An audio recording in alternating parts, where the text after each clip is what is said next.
ദേ നോക്കി, നമുക്കിന്നൊരു പുതിയ വീഡിയോ കണ്ടാലോ? എന്താ സ്പെഷ്യൽ എന്നറിയോ? വാഴപ്പൂവും ചെറുപയറും കൂടെ ഇട്ട് നന്നായിട്ടൊരു ഉലർത്തുണ്ടാക്കുന്നതാണ്. അപ്പോൾ ഒത്തിരി 2 ആഴ്ചയായെന്ന് തോന്നുന്നു ഞാൻ ഒരു വീഡിയോ ഒക്കെ ഇട്ടിട്ട്. അപ്പോൾ ഭയങ്കര വൈറ്റമിനും ഫൈബേഴ്സും ഒരുപാടുള്ളതാണ് ഈ വാഴപ്പൂവിൽ. പക്ഷെ എല്ലാവർക്കും അരിയാനൊക്കെ ഉള്ളൊരു ബുദ്ധിമുട്ട് കൊണ്ടാണ് എല്ലാവരും മടിക്കുന്നത് അല്ലേ? പക്ഷേ ഇപ്പോൾ അങ്ങനെ ഒരുവിധമുള്ളവരൊക്കെ കഴിക്കുന്ന ഒരാഹാരമായിട്ടോ ഇത്. അപ്പോൾ ഇത് നമുക്ക് എങ്ങനെയാണ് ഉണ്ടാക്കുന്നതെന്ന് നോക്കാം. ഞാൻ ചെറുപയർ ഉപ്പിട്ട് വേവിച്ചു മാറ്റി വെച്ചിട്ടുണ്ട്. പിന്നെ കുറച്ച് ചെറിയ ഉള്ളിയും പിന്നെ ചുമന്ന മുളകും കൂടി ചതച്ചു മാറ്റി വെച്ചിട്ടുണ്ട്. പിന്നെ കുറച്ച് തേങ്ങ, ജീരകം, വെളുത്തുള്ളി, കറിവേപ്പില, പച്ചമുളക് അതെല്ലാം കൂടി ഒതുക്കി മാറ്റി വെച്ചിട്ടുണ്ട്. ഇനി നമ്മുടെ വലിയൊരു പ്രോസസ്സിങ് എന്ന് പറയുന്നത് ഈ വാഴപ്പൂ അരിയുന്നത് കേട്ടോ. അപ്പോൾ ഇത് അരിയുന്നതിന് തൊട്ട് മുന്നേ 2 കൈകളിലും വെളിച്ചെണ്ണ നന്നായിട്ട് പുരട്ടണം. എന്നിട്ട് ഇത് അരിഞ്ഞ് വെള്ളത്തിലിടണം. അതായത് ഇതിനകത്തൊരു ചെറിയ കറ പോലുണ്ട്, ഒരു കറുത്ത കളറുള്ള ചെറിയ കറ പോലുണ്ട്. അതൊക്കെ നമ്മളുടെ കയ്യിൽ പറ്റാതിരിക്കാനായിട്ട് നന്നായിട്ട് വെളിച്ചെണ്ണ പുരട്ടിയാൽ മതിയേ. അപ്പോൾ ഇതുപോലെ കുഞ്ഞായിട്ട് അരിയണം.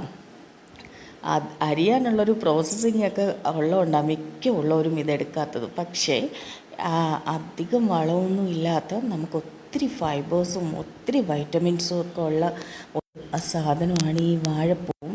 ഈ വാഴയുടെ ഒരു പിണ്ടി എന്ന് പറയും, ഉണ്ണിപ്പിണ്ടി എന്ന് ഞങ്ങൾ പറയും. അപ്പോൾ അതെല്ലാം അരിഞ്ഞ് നന്നായിട്ട് കഴുകി വാർത്ത് ഞാൻ വച്ചിട്ടുണ്ട്. ഇനി നമുക്ക് കുറച്ച് വെളിച്ചെണ്ണ ഒഴിച്ച് അതിനകത്ത് കടുകിട്ട് പൊട്ടിച്ച് ഈ ചതച്ച് വച്ചിരിക്കുന്ന ആദ്യം ഒന്നെടുത്തിട്ട് നമുക്ക് അതിൻ്റെ പച്ചമണമൊക്കെ ഒന്ന് മാറ്റിയെടുക്കാം. കുറച്ചുപ്പൊക്കെ ഇട്ട് പച്ചമണമൊക്കെ ഒന്ന് മാറ്റിയെടുക്കാം. അപ്പോൾ എൻ്റെ വീഡിയോ ആദ്യമായിട്ടാണ് കാണുന്നതെങ്കിൽ സബ്സ്ക്രൈബ് ചെയ്യണം കേട്ടോ. ഇതുപോലെ നാടൻ വിഭവങ്ങളൊക്കെ ഒന്ന് ഉണ്ടാക്കി നോക്കണേ.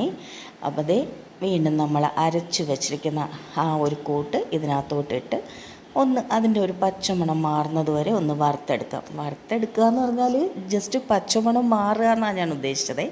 ഇനി നമുക്ക് ആ വെള്ളമൊക്കെ വാർത്ത് നന്നായിട്ട് പിഴിഞ്ഞ് വെച്ച ആ ഒരു വാഴപ്പൂവ് ഇതിനകത്ത് ഇടാം. ഇതിനകത്ത് വെള്ളം ശരിക്കും പറഞ്ഞാൽ ഇതിനകത്ത് വെള്ളമുണ്ട്, അതുകൊണ്ട് നമുക്കിതിൽ വെള്ളം ഒഴിക്കേണ്ട ആവശ്യമേ ഇല്ല.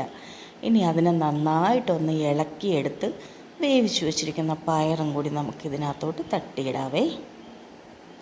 അപ്പോൾ അതൊക്കെ നന്നായിട്ടൊന്ന് ഇളക്കി മിക്സാക്കി എടുക്കും. നന്നായിട്ട് മിക്സ് ആവട്ടെ. അപ്പോൾ എല്ലാവരുടെ ഒരുവിധമുള്ള എല്ലാവരുടെ വീട്ടിലൊക്കെ വാഴ ഉണ്ടാവുമെന്ന് തോന്നുന്നു. അപ്പോൾ വാഴപ്പൂവൊക്കെ കിട്ടിയാൽ കളയല്ലേ, ഇതുപോലെയൊക്കെ വയ്ക്കണം കേട്ടോ. അപ്പോൾ വീഡിയോ ഇഷ്ടമായെങ്കിൽ ലൈക്കും കമൻറ്റും ഷെയറും ഒക്കെ ചെയ്യണേ. അപ്പോൾ നന്നായിട്ട് ഇളക്കി ഒന്ന് മിക്സാക്കി ഒരു 2 സെക്കൻഡ് ഒന്ന് മൂടി വെച്ച് വേവിച്ചാൽ മതി.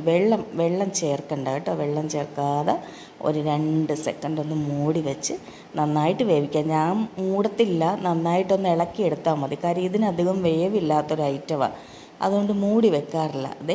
നമ്മളുടെ ഐറ്റം റെഡി. ചോറിനോട് കഴിക്കാനേ ഇത് മാത്രം മതി. വെജിറ്റേറിയൻ ആൾക്കാരാണെങ്കിൽ ഇത് മാത്രം മതിയേ. അപ്പോൾ എൻ്റെ അടുത്ത വീഡിയോ കാണണമെന്നുണ്ടെങ്കിൽ ബെല്ലൈക്കൺ കൂടി ഒന്ന് ക്ലിക്ക് ചെയ്യണം കേട്ടോ.